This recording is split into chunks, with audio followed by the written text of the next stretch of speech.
Tiniyak ni Pangulong Noynoy Aquino na patuloy na tututukan ng kanyang administrasyon ang modernisasyon ng AFP.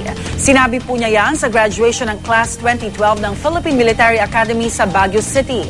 Narito ang report ni Oscar Oida. Matapos mababalita nagkasakit nito nakaraang linggo, kakaibang kasiglahan ang ipinakita ni Pangulong Aquino sa graduation ceremony ng Class Bagwis 2012 ng PMA dito sa Fort del Pilar, Baguio City.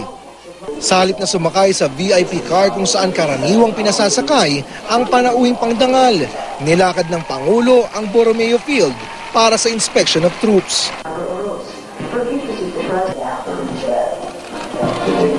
Pambungad na bati niya sa mga magsisipagtapos na kadete. Congratulations! Tapos na ang 4 na taon ninyong bakasyon dito sa Fort del Pilar.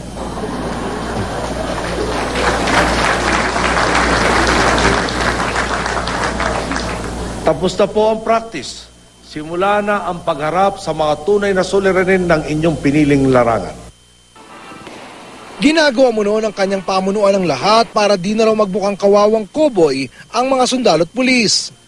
Sa loob lamang ng 18 buwan, nakalikom na tayo ng 28 billion pesos at 18 proyekto sa ilalim ng kasalukuyang modernization program.